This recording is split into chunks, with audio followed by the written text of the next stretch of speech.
C'est dans le cadre du Cercle de l'Union Interalliée à Paris que la Fédération de la vente directe organisait le 7 décembre dernier sa 45e Assemblée générale. L'occasion de dresser le bilan d'une année 2012 riche en actualité.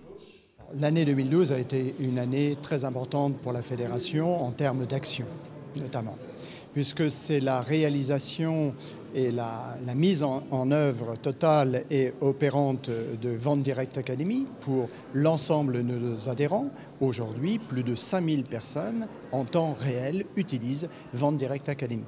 Et c'est aussi, en ce qui nous concerne, une période excessivement importante, surtout attachée à rencontrer les nouveaux ministres, les nouveaux conseillers, les nouveaux directeurs de cabinet, une orientation nouvelle sur des projets nouveaux, mais qui sont excessivement intéressants à développer parce que nous avons le sentiment aujourd'hui que l'ensemble des ministres et l'ensemble des ministères ont pris en charge nos actions, nos recommandations et surtout les pérennisent dans le temps. Dans un contexte difficile, ça vous le voyez tous les jours dans l'actualité, nous avons sans doute atteint notre objectif des 100 000 emplois. Nous avons bien recruté. Alors nous avons des hauts et des bas selon les entreprises et les secteurs. Il y a un secteur qui souffre beaucoup, c'est le secteur de l'habitat, mais vous avez aussi des secteurs qui fonctionnent très bien, notamment tout ce qui est culinaire. Et je suis très content, en plus de ça, de nombreux adhérents, de nombreuses nouvelles sociétés. C'est tout le travail qui a été fait depuis de nombreuses années pour parler de la vente directe. Et donc il y a des investisseurs qui viennent dans ces domaines. Et c'est important, l'argent étant le nerf de la guerre. Au cours de la matinée, la Fédération a également signé une convention de partenariat avec l'Université Paris-Est Créteil-Val-de-Marne. Objectif, accroître les échanges avec le monde universitaire, mieux faire connaître les métiers de la vente directe et construire de nouvelles formations. Dans l'après-midi, les adhérents ont également été appelés à voter pour renouveler le conseil d'administration et c'est Philippe Jacquelinet, cofondateur de Captain Tortue Group, qui a été élu président par ses pairs. Son prédécesseur, François Fayot, ne se représentait pas. C'est toujours émouvant d'abord. 12 ans que je suis dans la vente directe. Comme je l'ai dit, j'ai commencé le siècle dernier, en 99, et je pars en 2012.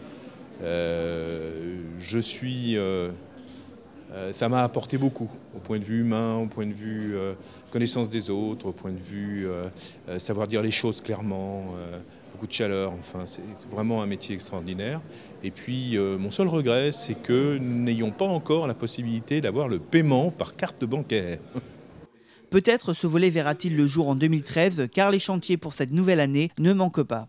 L'année 2013 verra la mise en œuvre d'un grand projet, d'un nouveau projet concernant l'enseignement supérieur. Nous avons en effet, avec le conseil d'administration, décidé qu'au-delà du ministère de l'Éducation nationale, au-delà de la formation ouverte à distance, Vente Directe Academy, eh bien, nous allions engager tout un ensemble de réflexions avec les universités et les grandes écoles. Et puisque de nombreux chantiers dépendront aussi de décisions politiques, l'invité d'honneur de l'événement était justement le député des Yvelines et ancien ministre David Douillet.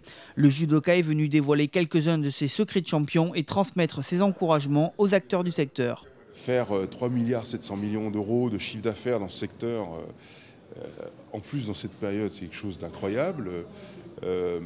Avoir quasiment 1,5 million de personnes qui sont touchées de près ou de loin, en tout cas qui travaillent dans ce secteur de la vente directe, c'est un point économique très important et en pleine progression et qui demande à être soutenu. Je trouve que ce milieu est riche dans son activité, évidemment, dans sa création de richesse, bien sûr, mais aussi et surtout dans un service qu'ils apportent aux gens, des gens souvent qui sont isolés, qui peuvent être même très isolés à cause ou grâce à la technologie, même si on a des réseaux extrêmement larges, on peut en réalité être tout seul face à son écran.